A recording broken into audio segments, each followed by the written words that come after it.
यहाँ दर्द होता है यहाँ, जब किसी लड़के के इंस्टाग्राम बायो पे लिखा हुआ देखता हूँ घर का प्रिंस। कौन सी रियासत के शहजादे हैं ये हरामजादे? और ये घर वाले कौन से हैं जिनके लिए उनका लड़का है राजकुमार? हमारे वालों की तो नज़र में हमें बेकार, और मेरे वाले तो अलग लेवल पे खेल रहे हैं। रोज पूछते रहते हैं कुछ काम करते भी हो, कुछ काम करते भी हो। मैंने बोल दिया पढ़ाई करता हूँ, तो बोलने लगे पढ़ाई काम थोड़ी ना है, वो तो पूजा है। मैंने मान लिया, और एक दिन क्लास में बैठ के आंख बंद करके पूजा करने लगा, तो टीचर को लगा मैं सो रहा हूँ और मुझे क्लास से बाहर निकाल दिया। अब ये बात जब घर वालों को पता चली तो जिम्मेदारी लेने की जगह उल्टा मुझे कूट दिया। और यार स्कूल में पनिशमेंट तक डिसाइड नहीं करते ये। जब मैं छोटा बच्चा था तो बड़ी शरारत करता था, और जब मैं शरारत करता था तो मुझे उठा के लड़कियों के साथ बिठा देते थे। अब इसी रिजल्ट की उम्मीद के साथ मैं बड़ा होने के बाद भी शरारत मैंने जारी रखी, तो मुझे उठा के क्लास से बाहर कर दिया। और स्कूल में भाई कुछ डिसाइड नहीं है, पूरे एजुकेशन सिस्टम में कन्फ्यूजन ही कन्फ्यूजन है। मैं एडमिशन फॉर्म भरने गया तो सेक्स लिखा हुआ था, मैंने लिख दिया किया तो नहीं है पर मन बहुत है।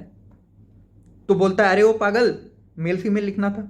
तो मैंने पूछा जेंडर लिख देते। अब इस कंफ्यूजन के चक्कर में मेरी हर बार कुटाई कुटाई हुई है। अब 7th की बात है, टीचर ने बोला कल रिटन टेस्ट होगा। मैंने बोल दिया नहीं मैम, मुझसे ओरल करवा लो, मुझे ओरल में बड़ा मजा आता है। तो मुझे कूट दिया। मैंने कुछ गलत बोला था क्या दोस्तों? और बचपन से हमें एक बात सिखाई गई है कि टीचर्स के लिए एक दोहा है, त्वमेव माता च पिता त्वमेव, अर्थात तुम ही माँ हो और पिता भी तुम हो। अब 11th में ये बात मेरे दिमाग में थी, और 11th में टीचर ने पूछ लिया कि हर्माफ्रोडाइट का एग्जाम्पल बताओ। मैंने बोल दिया आप। 5 दिन तक उंगलियों की छाप मेरे गालों से नहीं गए। एक तो पता नहीं इनके नॉलेज का यूज कब करना है, ऊपर से इनके पेपर्स भी अलग। पूछते हैं draw a right angle triangle and prove that it is right angle triangle. फिर पूछा if x plus 2 is equal to 4 what is the value of x। मैंने लिख दिया 0, तो मुझे 0 पकड़ा दिया। पर भाई मेरे लिए तो x की वैल्यू 0 ही है। इसी तरह फिजिक्स में सर ने बोला कि मैं सुबह सुबह खिड़की पे खड़ा हूं, राम 24 किलोमीटर पर आवर की स्पीड से इस डायरेक्शन में ऑफिस की तरफ जा रहा है, श्याम उसके पीछे 2 किलोमीटर पर आवर की स्पीड से दौड़ रहा है और 40 डेसिबल की इंटेंसिटी से उसको बुला रहा है, उस राम ओ राम। तो बताओ यहां मैं क्या हूं? मेरे मुंह से निकल गया बेरोजगार। और इंडिया के एजुकेशन सिस्टम में सेक्स एजुकेशन तो एकदम शून्य बटा सन्नाटा है।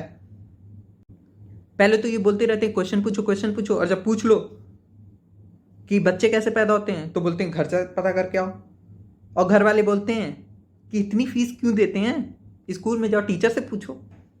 अब बच्चा करे तो करे क्या, जाए तो जाए कहाँ? और अंत में अगर स्कूल वाले बताते भी हैं तो क्या बताते हैं कि वो तो परी आती है और बच्चे देकर जाती है। अब ये बात मेरे दिल को लग गई। उसके बाद से मैंने मदर्स नेम के आगे परी लिखना शुरू कर दिया। वो तो पापा ने एक दिन मम्मी के लिए गाना गाया परी हो तुम परी हो तुम, तो मुझे लगा अच्छा यही मेरी असली माँ है और माँ ही परी होती है। और मैं इकलौता नहीं हूं जिसे इस एजुकेशन सिस्टम से प्रॉब्लम है, कुछ टीचर्स को भी होती है। एक दिन एक टीचर बोलने लगे सेब का पेड़ तो इंडिया में भी होता है और सेब इंडिया में भी नीचे ही गिरता है, पर न्यूटन इंडिया में क्यों नहीं होता? तो मैंने बोल दिया सर पहली बात तो ये कि हम बाग बगीचों में अकेले नहीं जाते हैं, और जब 2 जाते हैं तो जल्दी जल्दी अपना काम निपटाते हैं, फिर हमें घंटा फर्क नहीं पड़ता कि पेड़ गिर रहा है या सेब। एक तो इंडिया में कोई प्राइवेसी नहीं देता है, ऊपर से हम ये भी ध्यान दें कि सेब गिर रहा है। तो चलो यार आज के लिए बस इतना ही। अच्छा लगाओ या ना लगाओ लाइक कर देना, और तुम भी बाग बगीचों में जाओ। मिलते हैं अगली वीडियो में, तभी आना। बाय।